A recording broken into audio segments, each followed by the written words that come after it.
1월 11일 월요일입니다. 누가복음 4장 31절로 44절 말씀. 갈릴리의 가버나움 동네에 내려오사 안식일에 가르치심에 그들이 그 가르치심에 놀라니 이는 그 말씀이 권위가 있음이러라. 회당에 더러운 귀신 들린 사람이 있어 크게 소리 질러 이르되 아 나사렛 예수여 우리가 당신과 무슨 상관이 있나이까? 우리를 멸하러 왔나이까? 나는 당신이 누구인 줄 아오니 하나님의 거룩한 자니이다. 예수께서 꾸짖어 이르시되 잠잠하고 그 사람에게서 나오라 하시니 귀신이 그 사람을 무리 중에 넘어뜨리고 나오되 그 사람은 상하지 아니한지라 다 놀라 서로 말하여 이르되 이 어떠한 말씀인고 권위와 능력으로 더러운 귀신을 명함에 나가는도다 하더라. 이에 예수의 소문이 그 근처 사방에 퍼지니라. 예수께서 일어나 회당에서 나가사 시몬의 집에 들어가시니 시몬의 장모가 중한 열병을 앓고 있는지라. 사람들이 그를 위하여 예수께 구하니 예수께서 가까이 서서 열병을 꾸짖으신데 병이 떠나고 여자가 곧 일어나 그들에게 수종드니라. 해 질 무렵에 사람들의 온갖 병자들을 데리고 나아오매 예수께서 일일이 그 위에 손을 얹으사 고치시니 여러 사람에게서 귀신들이 나가며 소리질러 이르되 당신은 하나님의 아들이니이다. 예수께서 꾸짖으사 그들이 말함을 허락하지 아니하시니 이는 자기를 그리스도인 줄 알미러라. 날이 밝음에 예수께서 나오사 한적한 곳에 가시니 무리가 찾다가 만나서 자기들에게서 떠나시지 못하게 만류하려 하매 예수께서 이르시되 내가 다른 동네들에서도 하느님의 나라 복음을 전하여야 하리니 나는 이 일을 위해 보내심을 받았노라 하시고 갈릴리 여러 회당에서 전도하시더라. 여기 임한 하나님의 나라. 여기 임한 하나님 나라.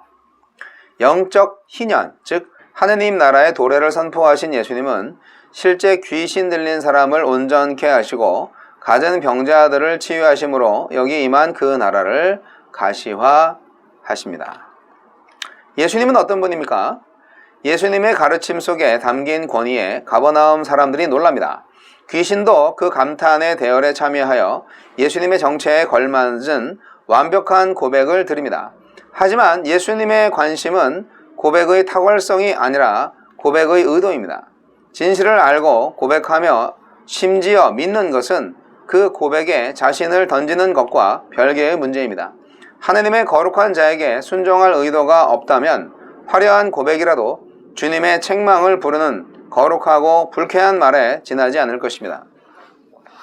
예수님은 열병을 앓던 시몬의 장모를 고치시고 안식일이 끝나자마자 몰려온 병자들을 고치십니다. 귀신이 그분을 하느님의 아들로 인정하지만 꾸짖어 쫓으셨습니다. 누군가의 소중한 아들을 괴롭게 하는 자가 바치는 하느님의 아들이라는 고백을 결코 인정하지 않으셨습니다. 우리도 기억합시다. 자유와 해방과 생명의 나라인 하나님 나라는 압제와 억압과 불의와 한시도 공존할 수 없습니다. 타인의 쉼을 빼앗아 챙긴 안식을 아무리 거룩한 종교 언어로 지장한들 주님은 속지 않으실 것입니다. 밤새도록 많은 병자를 치유하신 후에 예수님이 찾으신 것은 한적한 곳이었습니다. 이후 더 머물러 달라는 무리의 요구를 거절하시고 다른 동네에 가셔서 하나님 나라의 복음을 전하셨습니다. 한적한 곳으로의 물러남과 고독 그리고 묵상이 그분으로 하여금 무리의 바람보다 하나님의 부르심에 더욱 충성하도록 이끌어 주었을 것입니다. 나는 누구의 요청에 따라 진퇴를 결정하고 있습니까? 나에게 주시는 교훈은 무엇입니까? 귀신은 예수님을 잘 알고 있었고 말씀의 권세도 알았습니다.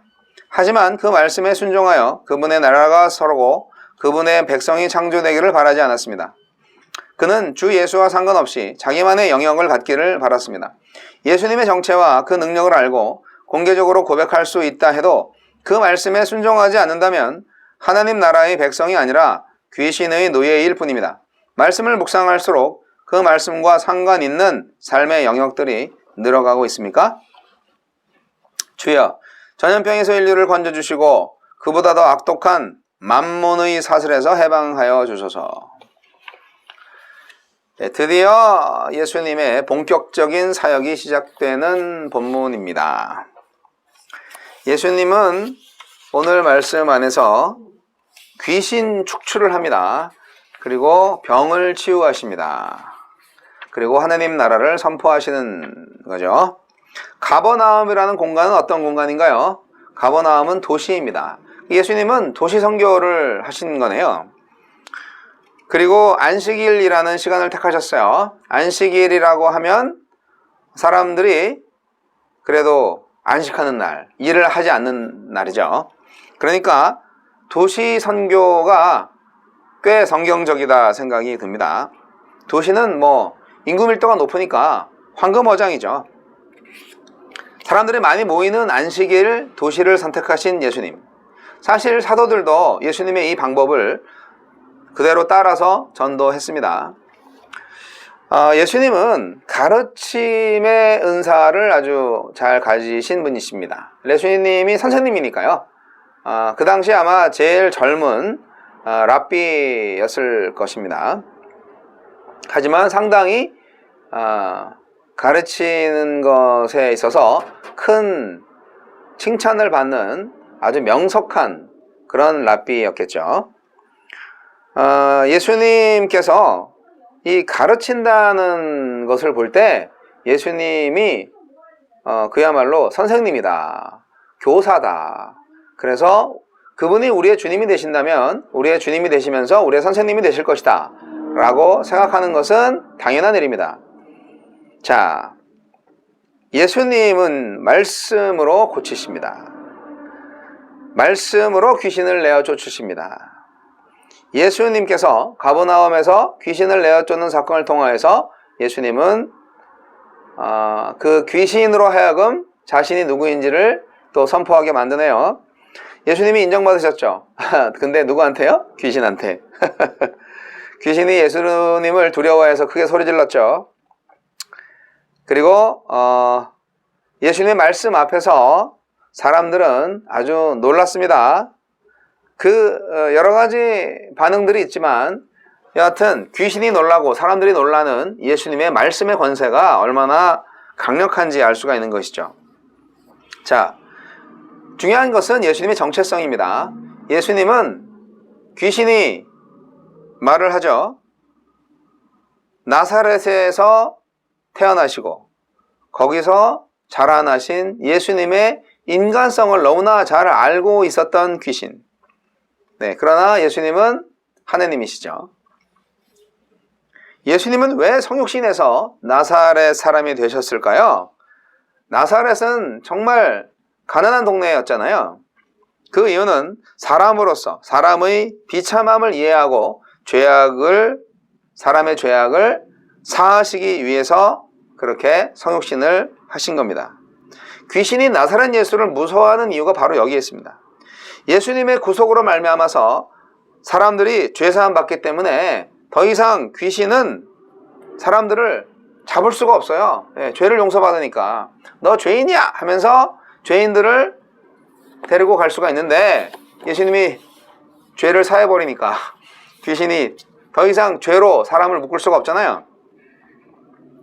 그리고 예수님은 하나님의 거룩한 사람입니다.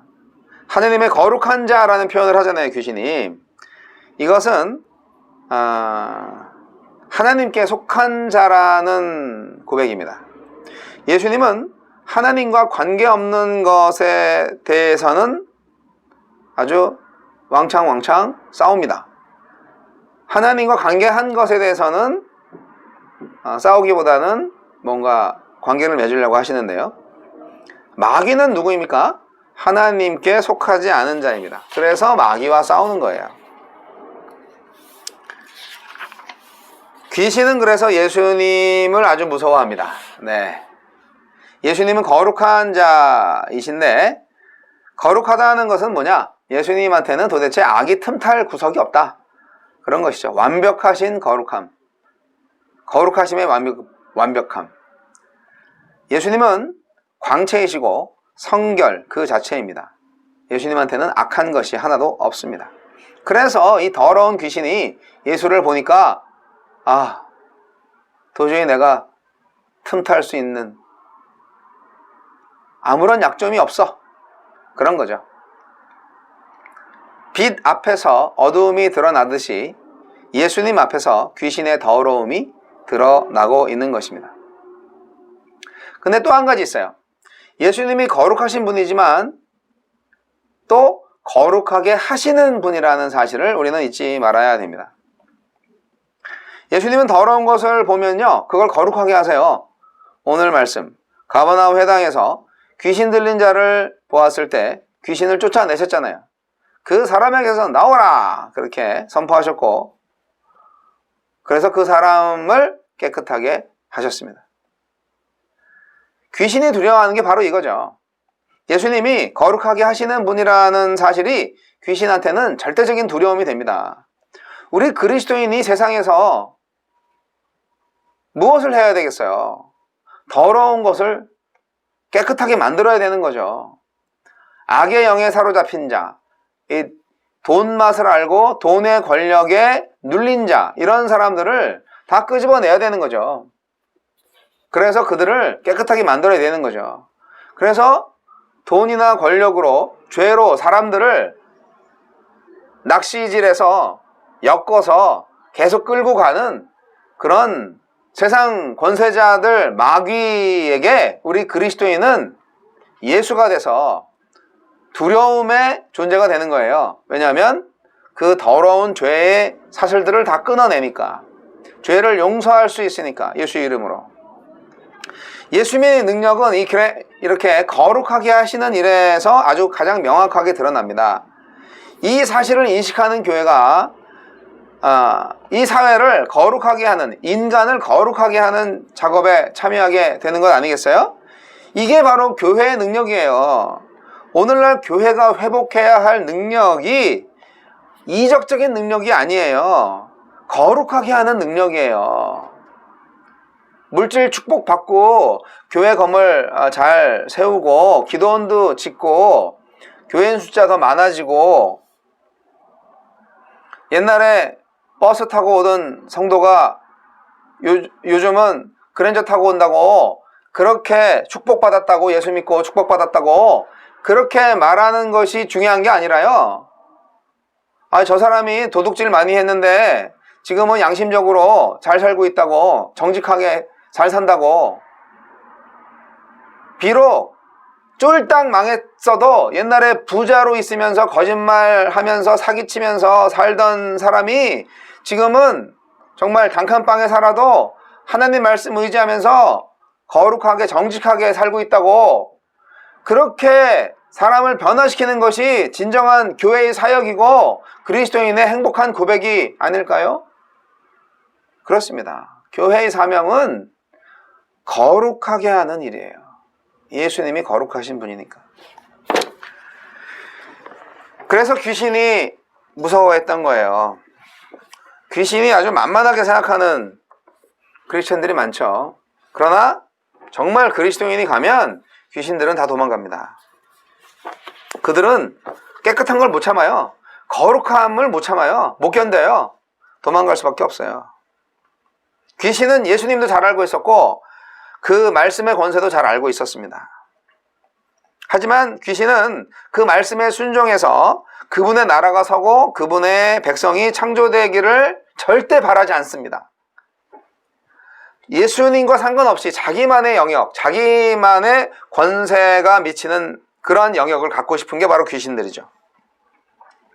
그래서 예수님의 정체와 그 능력을 알고 공개적으로 고백을 할 수 있다 해도 그 말씀에 순종을 할 생각은 전혀 없는 게 바로 귀신입니다.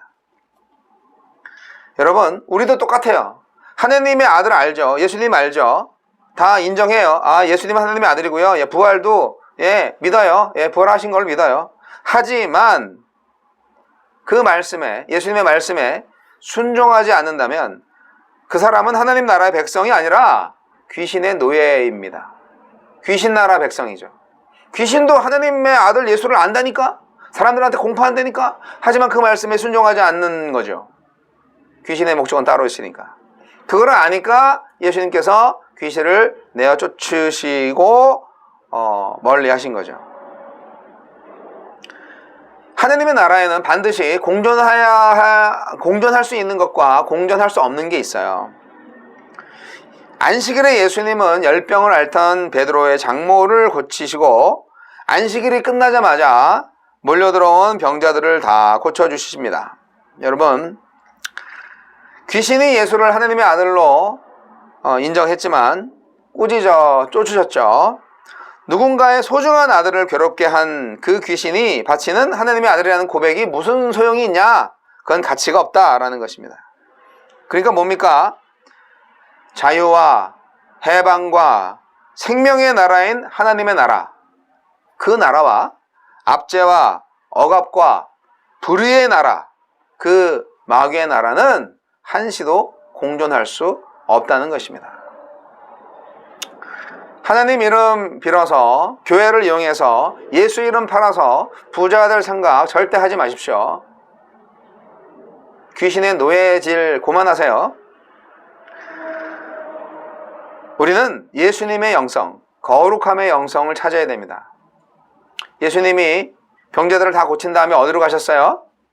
밤새도록 많은 병자를 치유하신 후에 예수님이 찾으신 곳은 광야입니다. 그리고 예수님은 그 다음날 또 복음을 전하러 가셔야 되기 때문에 한적한 곳에서 예수님이 회복을 하시는 거죠. 쉼을 갖는 거죠. 광야로의 물러남과 고독과 묵상, 이것이 바로 하느님의 부르심에 더 충성할 수 있는 회복제가 되는 거죠. 영양제가 되는 거죠. 아이러니하지만 고급 호텔방에 누워있는 것보다도 예수님은 광야에서 홀로 고독하게 한적한 곳에서 주님과의 교제, 아버지와의 교제를 나누신 것이 더욱 큰 능력을 발휘할 수 있는 원동력이 되었을 것입니다. 여러분, 우리는 누구의 요청에 따라서 움직이고 있습니까? 가족의 요청일 수도 있고 사업 관계자의 요청일 수도 있고, 우리는 무엇 때문에 행동하고 무엇 때문에 살아가고 있습니까? 하나님의 요청에 응답하시기 바랍니다. 오늘도 거룩하게 살고 내 주변을 거룩하게 만드는 하나님의 능력을 발휘하시기 바랍니다.